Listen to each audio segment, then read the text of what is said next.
At this time, I would like to introduce the order for the class of 2010. The order is a classmate who is chosen by their peers to represent the class at commencement and to deliver a final parting message to classmates, parents, and the community. This year, I am privileged to introduce, as our class order, Mr. Osman Khwaja.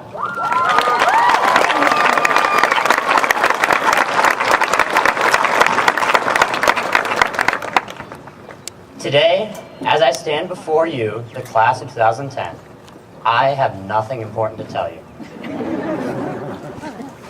I'm sure you've all heard it before. I'm sure I could tell you that you've reached the pinnacle of your high school career, and tomorrow is a new day. And I'm just as sure half of you would tune me out before I even finished. But the real reason these dreaded cliches are absent from my speech is that they don't reflect what you and I are feeling today. And that is nothing.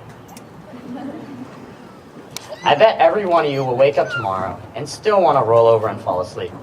You will still trip over your untied shoelaces and fall over. An angelic chorus will still not praise your every movement. You will be the same person you are at this very moment. But that's okay.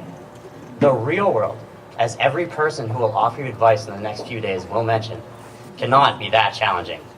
Besides, we haven't exactly been living in a virtual world for the past 18 years.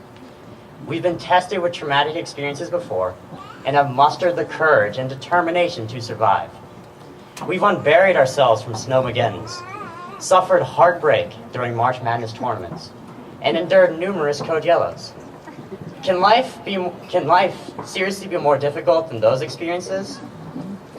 If 6.8 billion people have managed to stay alive, I'm relatively confident that the secret to survival won't be difficult to discover. But of course, people will tell us that the future will present new, frightening challenges that will require our utmost effort and ingenuity to overcome. Sure, that's why there's TurboTax in Google.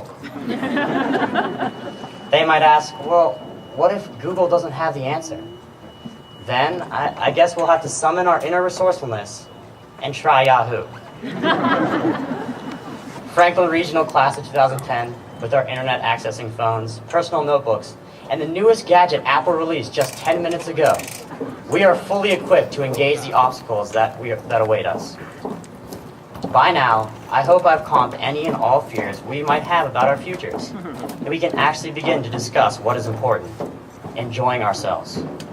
For many of us, this process will begin when the alarm clock goes off on Monday, and we can pleasantly smash that snooze button because we, unlike in the past 180 weekdays, do not have to worry about that silly 7:22 a.m. bell. For others, it will happen when one day during the next few weeks, when we glance at the clock around 2:15 and marvel, I would still be in school right now. And I'm pretty sure many of us started this process months ago when a strange disease, despite its lethargic nature, rapidly permeated the ventilation systems in the senior hallways. Regardless of when it begins, I want you all to embrace it, like you embrace a 2-hour delay on the day of a monster exam. For the past 13 years, we've been caught in a whirlwind of activity, commuting to and from school, laboring over homework, practicing various sports, and attending numerous meetings are all great skill-building activities and look fantastic on resumes. But many of us, unfortunately, forgot one important tenet: living life. Leave your house, sit on a grassy lawn, and absorb the radiant sunlight, the buzzing of the bugs whizzing overhead, and the fresh air of a world we have neglected for too long. Take a ball and engage your friends in a game of pickup basketball. The possibilities are limitless, and the opportunity has never been better. My plans for the summer are relatively quiet. Over the next few months, I will eat my body weight in popcorn and be glued to my couch for the entire World Cup tournament. Then I'll spend a few weeks rediscovering my golf swing and finish the summer with a tennis racket in my hand and the sun overhead. I won't worry about college or my future because my paramount priority for 3 months will be to truly relish the opportunity to enjoy the fantastic people and other blessings around me. Regardless of whatever you are planning to do, or wherever you are planning to go, I sincerely hope you do the same.